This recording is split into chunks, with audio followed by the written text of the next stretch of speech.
Hello friends, welcome to my channel. मेरा नाम विश्वास है और आज हम निफ्टी का एनालिसिस करेंगे कल के लिए, जो कि है 23 अगस्त। और हम देखेंगे कि कल हमें क्या ट्रेड सेटअप्स मिलते हैं कल के लिए। आज मार्केट में क्या हुआ? आज मार्केट में गैप डाउन ओपनिंग हुई है और गैप डाउन ओपनिंग होने के बाद में मार्केट ने एक नेगेटिव क्लोजिंग हमें यहाँ पे दी है। तो अब कल के लिए हमें क्या देखना है वो मैं आपको बताता हूँ। उसके लिए सबसे पहले हम एक बार डे चार्ट पे चल के एक डे जो है चार्ट को देख लेते हैं कि डे चार्ट में हमें क्या नजर आ रहा है। देखिए, डे चार्ट में हमें क्लियरली जो है दिख रहा है कि एक नेगेटिव यहाँ से जो है पुल आया है ऊपर से एकदम से। तो हमें ध्यान रखना है, हमें कॉशियस रहना है कि अभी देखिए, अभी हम एकदम से जो है बेयरिश नहीं हो सकते हैं, है ना, और एकदम हम बुलिश भी नहीं रह सकते अभी, क्योंकि अभी हमें यहाँ पे, क्योंकि ये ऐसा एरिया ही ऐसा है जो मैं आपको बता रहा था कि ये कॉशियस हमें रहना है इस एरिया में, क्योंकि जब तक ये स्विंग ब्रेक नहीं होता ना तब तक हम ओवरऑल बुलिश नहीं हो सकते। यहाँ से मार्केट आया, इसको जब ब्रेक करेगा तो हम यहाँ से एकदम एक अच्छे बुलिश मोमेंटम की जो है सोच सकते हैं।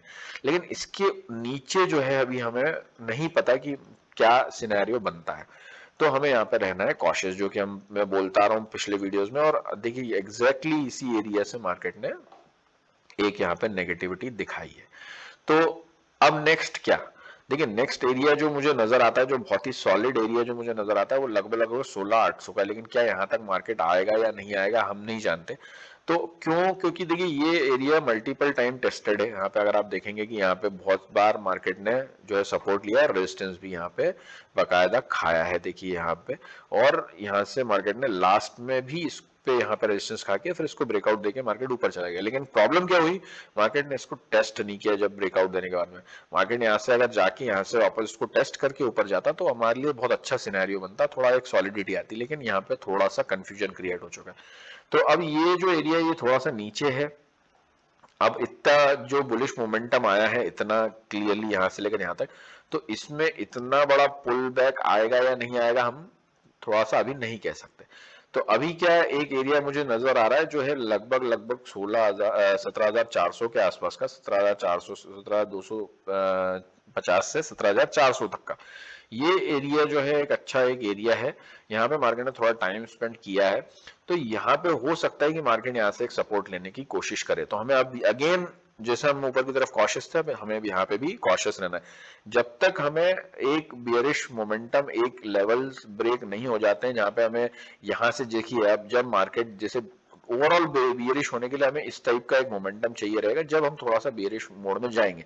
अभी हम इसको एक पुल बैक मान रहे हैं कि ये जो एक मूव आया इसका एक पुल बैक यहाँ से आ सकता है। वो रिट्रेसमेंट कहाँ तक आएगा हमें अभी नहीं पता है, ठीक है ना। यहाँ से इस तरीके से मार्केट ऊपर की तरफ जा सकता है।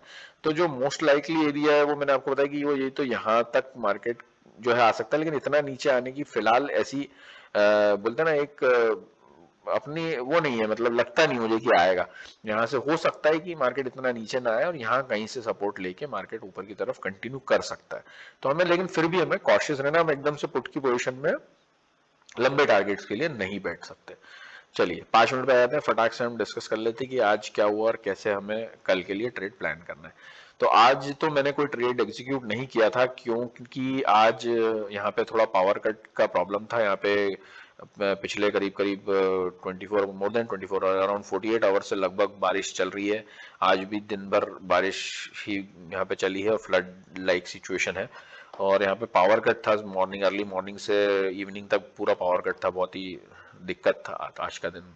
तो आज मैंने ट्रेड नहीं लिया है यहाँ पे कोई भी। हाँ, ट्रेड में थोड़ा मार्केट वॉच किया था बीच में, तो मुझे एक यहाँ पे एक ट्रेड अपॉर्चुनिटी नजर आई थी। मार्केट ने यहाँ से एक स्विंग बनाने के बाद में यहाँ पे आके वापस से यहाँ पे जब टेस्ट किया तो यहाँ से एक ऊपर का एसएल लगा के हम ये एक मूव कैप्चर कर सकते थे। इसके अलावा और कोई खास ट्रेड यहाँ पे बनता हुआ मुझे नजर नहीं आया। चलिए, उसमें जो मैंने आपको बताया, एक यहाँ पे एक अच्छी चीज हुई थी, यहाँ पे कोशिश हुई थी, बायर्स ने यहाँ पे देखिए ट्राई किया था।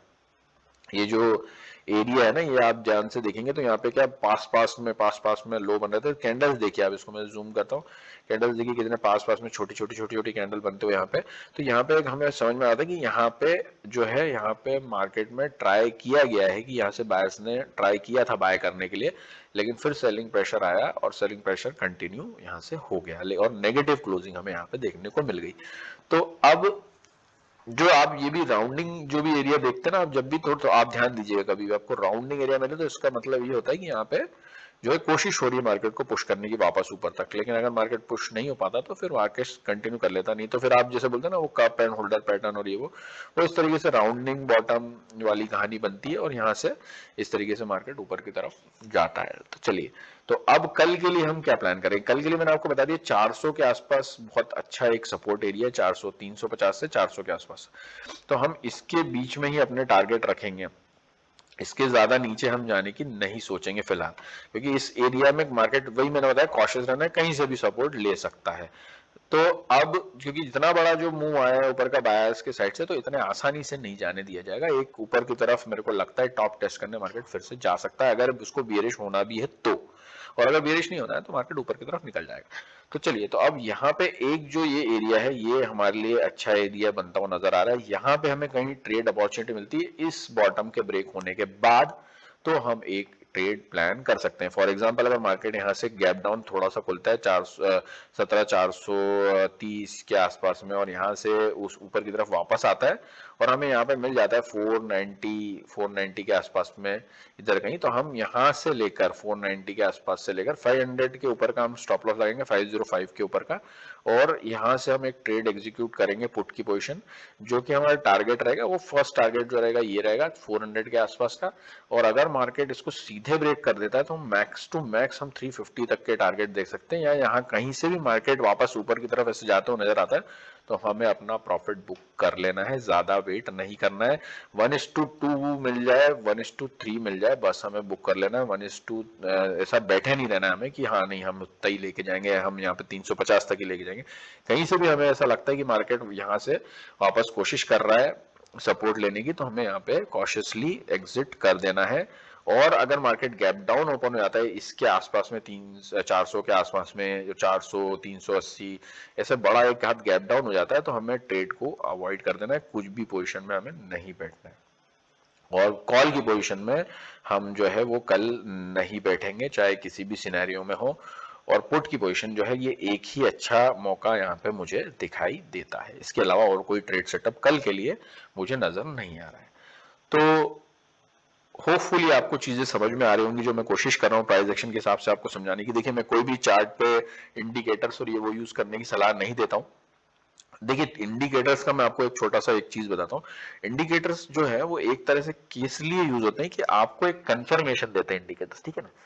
अभी आप हम जो काम कर रहे हैं वो चार्ट पे काम इसलिए कर रहे हैं, जो अगर आप शुरुआती स्टेज में हैं, जब आप सीख रहे हैं, जब आप अपना कॉन्फिडेंस बिल्ड कर रहे हैं, जब अपना सेटअप बिल्ड कर रहे हैं, जब आप अपनी प्लानिंग बना रहे हैं, तब आप इंडिकेटर्स को यूज नहीं करना है आपको। क्यों नहीं करना है? क्योंकि आपका माइंडसेट बनना जरूरी है प्राइस एक्शन को लेकर, कि प्राइस एक्शन काम कैसे करता है, आपको उस पर बिलीव होना जरूरी है। जब आपको बिलीव डेवलप हो जाएगा, जब आपको कॉन्फिडेंस डेवलप हो जाएगा, तो आपको मैक्सिमम इंडिकेटर की किसी की जरूरत पड़ेगी ही नहीं। अगर आपको इंडिकेटर की जरूरत सिर्फ इसके लिए पड़ेगी कि आपको जैसे ये कंफ्यूजिंग एरिया, आपको यहाँ पे कहीं कुछ कहानी आपको समझ में नहीं आती, तो आप ये कर सकते हैं कि जब आप थोड़े से ट्रेड में, आपको मालूम है कि भाई यहाँ से कोई मूविंग एवरेज आ रहा है फॉर एग्जांपल, और आपको मालूम है कि भैया यहाँ पे कहीं सपोर्ट मार्केट ले सकता है, तो जैसे ही मूविंग एवरेज को क्रॉस करेगा आप अपना प्रॉफिट बुक कर लेंगे। तो इस तरीके से, ये कोई मैं एग्जाम्पल के तौर पर बता रहा हूँ, ऐसा कोई मैं आपको एक चीज ये नहीं बता रहा हूँ कि ऐसा करना है, मैं एक एग्जाम्पल के तौर पर आपको बता रहा हूँ। इस तरीके से यूज करने के लिए आपको एक कंफर्मेशन के तौर पर आप इंडिकेटर्स को यूज करेंगे आगे के टाइम में। आपको इंडिकेटर्स की उसके अलावा किसी भी चीज के लिए जरूरत नहीं पड़ेगी। फिबोनाची की लेवल है, आपने फिबोनाची की लेवल ड्रॉ किए, फॉर एग्जांपल मैं आपको एक बार एक बड़े टाइम फ्रेम में जाते हैं, डे चार्ट पे जाता हूं। अगर आप मान के चलिए, आप अगर फिबोनाची ड्रॉ करते हैं, तो फॉर एग्जांपल अगर मैं इस स्विंग को यहां से लेता हूं, यहां से एक स्विंग को लेता हूं, अगर मैं यहां से लेता हूं, सॉरी ये एक सेकंड, इसको मैं डिलीट कर दूं, प्राइस रेंज है ये। अगर मैं फिबोनाची को यहां से यहां तक ड्रॉ करता हूं फॉर एग्जांपल, तो मुझे एक 50% का जो रिट्रेसमेंट लेवल है वो यहाँ कहीं मिलता है। देखिए, मैं आपको जो बता रहा हूँ, देखिए अभी अपन ने क्या प्लान किया था, लगभग मैंने आपको बताया था 250 से 400 के बीच में एक एरिया। तो देखिए 400 425 ये दिख रहा है यहाँ पे आपको, और ये 239, देखिए ये एरिया ही मार्केट में दिख रहा है कि यहाँ पे 50% के आसपास का रिट्रेसमेंट लेवल हमें मिल रहा है, 38% से 50% के बीच का रिट्रेसमेंट लेवल, और अल्टीमेटली 17,000 के आसपास आपको जो है 618 का जो है एरिया दिखाई दे रहा है।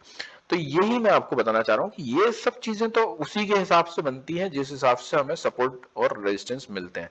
अगर आप मार्क चार्ट पे चीजें प्लान आउट कर सकते हैं तो जैसे बताया, तो आपको ये एक्स्ट्रा कंफर्मेशन है कि हाँ यार यहाँ पे एक एरिया हमें ये भी दिख रहा है, तो हमें कॉशियस हो जाना है कि यहाँ पे यार 50% का रिट्रेसमेंट लेवल भी आ रहा है, तो हम यहाँ पे थोड़ा कॉशियसली ही ट्रेड लेंगे। एकदम से हम लोग नहीं सोचेंगे कि यहाँ से मार्केट नीचे की तरफ ऐसे सीधे चले जाएगा। हम ये सोचेंगे कि यहाँ से एक हो सकता है मार्केट ऊपर की तरफ पुल ले, अगर इसको नीचे भी जाना है तो एक पुल ऊपर की तरफ लेके फिर नीचे बनाते हो जाए। इसीलिए हमें यहाँ पे रहना है कॉशियस। तो ये इंडिकेटर्स जो होते हैं ना, आप इसके चक्कर में ज्यादा ना पड़े, हजारों इंडिकेटर्स हैं इसमें, और मैं आपको बहुत अच्छी चीजें बताऊंगा आगे, इंडिकेटर्स के बारे में बताऊंगा। जब आपकी ट्रेडिंग बोलते हैं ना एक माइंडसेट बन जाएगा, आपको प्राइस एक्शन क्लियरली समझ में आएगा, तो मैं आपको बताऊंगा कि हमें कहाँ कंफर्मेशन लेना है, कहाँ पे हमें किस किस सिचुएशन में किस इंडिकेटर का हम यूज कर सकते हैं, और कहाँ पे हमें वो एक कॉन्फिडेंस देगा। बस उसके अलावा और किसी उसका कोई काम नहीं, अगर आप हो सकता है कि आपको जरूरत भी ना पड़े। उसके अलावा हम ऑप्शन चेन के बारे में भी बात करेंगे अगले आने वाले समय में। ऑप्शन चेन जो है वो कैसे रीड करी जाती है, देखिए मैं आपको फिर से बता रहा हूँ, अगर आप ये चीज समझ जाएंगे तो ऑप्शन चेन भी आपको कोई प्रॉब्लम नहीं आएगी समझने में। और ऑप्शन चेन भी आपको सिर्फ एक कंफर्मेशन के लिए ही यूज होगी कि हाँ यहाँ पे अगर मैं देख रहा हूँ कि यहाँ पे सपोर्ट दिख रहा है मुझे, तो वहां पे क्या मुझे ऑप्शन चेन में यहाँ पे ऐसा कुछ नजर आ रहा है पोजीशन, तो आएंगी नजर आपको, 100% आएंगी आपको नजर। तो आपके लिए सिर्फ एक कंफर्मेशन पॉइंट्स के लिए वो सब चीजें यूज होंगी, जो भी एक्सटर्नल चीजें हैं चार्ट के अलावा। आगे हम उसके बारे में डिस्कस जरूर करेंगे। और ऐसी ही सारी इंफॉर्मेशन अगर आपको अच्छी लगती है, ऐसा नॉलेज आपको अच्छा लगता है सीखने में, आपको कुछ उससे फायदा मिल रहा है, और आप इससे कुछ पैसे बचा पा रहे हैं, अपने लॉसेस बचा पा रहे हैं और कुछ पैसे कमा पा रहे हैं, तो उससे बड़ी खुशी की मेरे लिए कोई बात नहीं होगी। और अगर आपको अच्छा लगता है तो लाइक कीजिए, शेयर कीजिए, सब्सक्राइब कीजिए। Thank you so much, bye bye, take care and happy trading.